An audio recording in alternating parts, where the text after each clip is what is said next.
Hello, and welcome back to my channel. I will admit it, I am a failure. Kyle, you a failure? No way. Yes, it's true. Let me tell you the story. In 2011, after I graduated from college,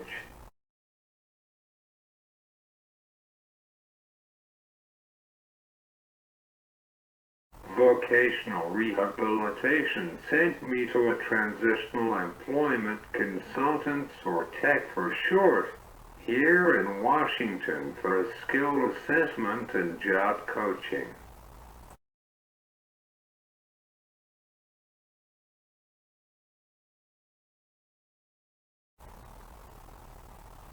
I did not really care for tech because I already spent 7 years obtaining a college degree.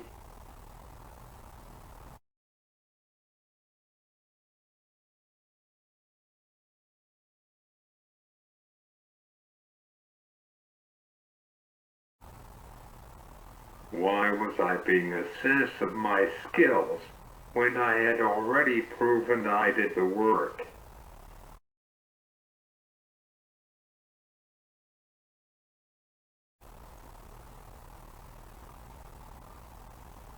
I mean, in high school they just give you a diploma if you just show up, but in college you have to actually earn it.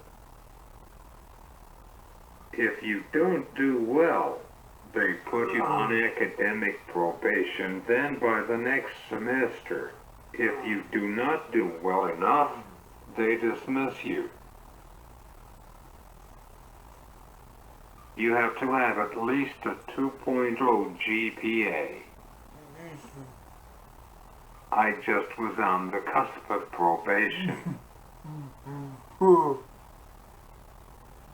I already had some work experience, and true, it was not looking up case law or working for an attorney. It was still in disability rights.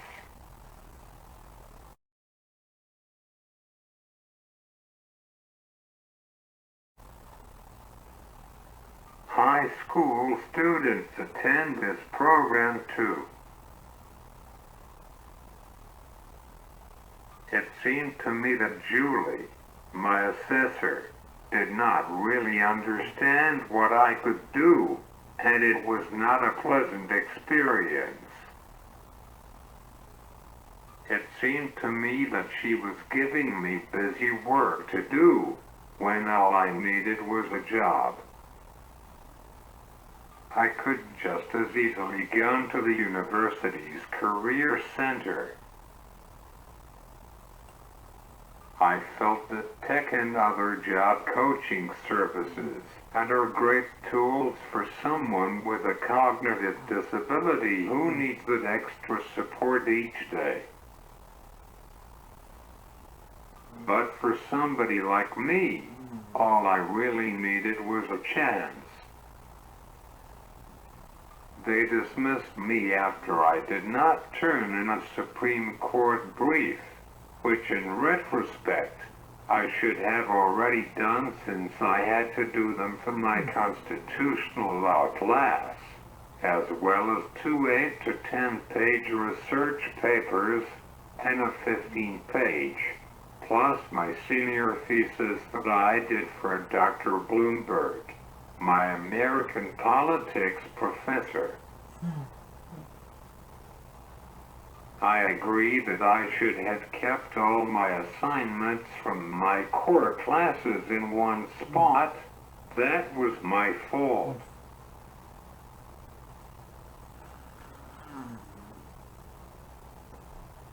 That way I could have produced my work for Julie.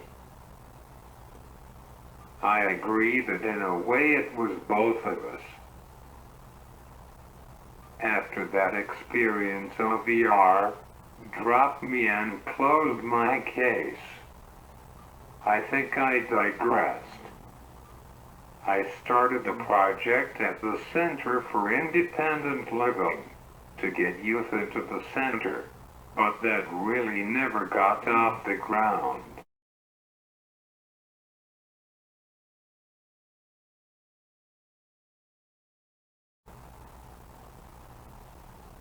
They were more interested in renovating the old YMCA, which is a minute from my apartment. I tried to be a part of my ADAPT chapter, but experiencing the veracity of the Rochester group and going on 2 whirlwind trips with them, I found my chapter really lackluster. A whirlwind trip is when everybody meets at 7 o'clock at night, gets on the bus at 8 o'clock, leaves and you are expected to sleep on the bus.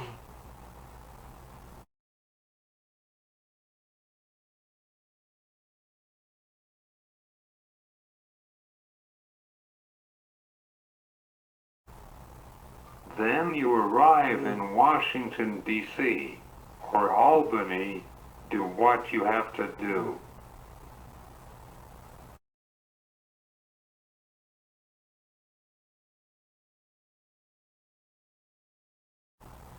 Then get back on the bus at 8 o'clock at night and arrive back in Rochester at 5 the next morning. It really takes a lot out of you.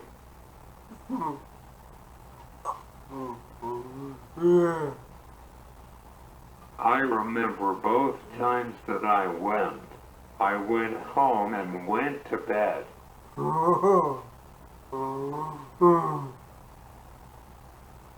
My ADAPT chapter was not that good even under my stepfather's leadership.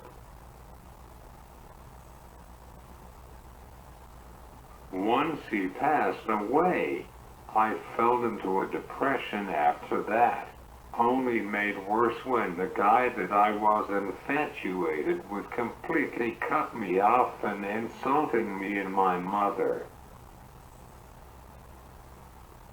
It did not help that some of my attendants were just plain lazy. I mean, when a guy sits and plays Call of Duty, is more interested in that than mopping my floor, what my Medicaid dollars is paying him to do, I have to wonder about this generation.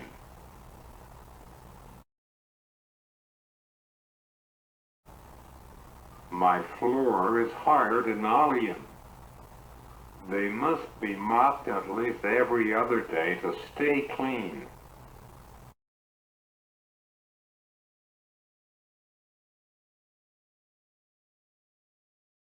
When he asked me if he could bring his game system, I thought it would be just for one day, not every day after that.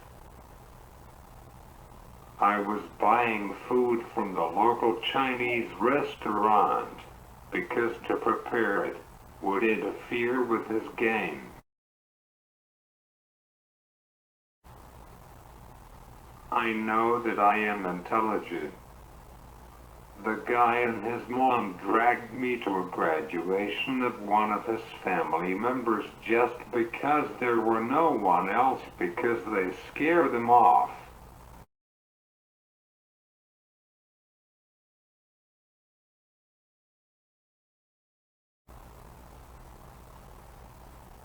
The only bright side was that I got involved with GSA.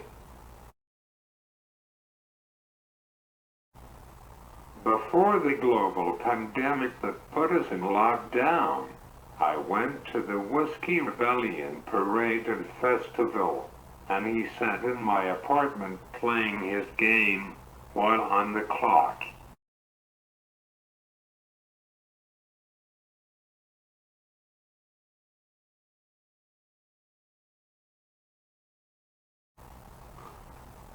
I was so mad. There was nothing that the agency could do. Once I turned the system off and this dude got mad and told me he would sue me to replace his PlayStation. I had to laugh because I knew if we went to court and he was put under oath, he would have to admit to fraud because he was streaming. If you were caught doing attendant care, and it is as if you were two different jobs. Eventually, he was fired and his mother quit. There were several other attendants who did not help my mental status that I don't want to get into. I think I am a little frustrated because yes, I have a degree. I am ashamed to admit I contributed to some of that stress too. Learning from my past, I am able to move forward. I recently reopened my case with the Office of Vocational Rehabilitation, and I have this channel as my centerpiece. So if you are watching this and you are not subscribed, it would help me out a lot if you would. Thank you in advance. I also working with an independent living specialist with Voices Independence.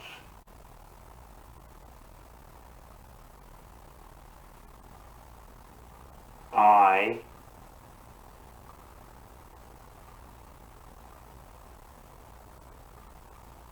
mean.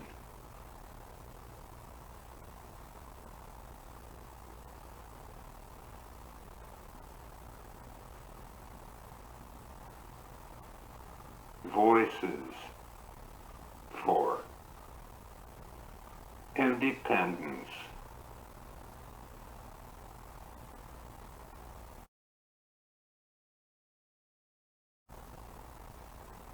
I want vocational rehabilitation to buy me some lighting equipment so I don't have to rely on the natural sunlight.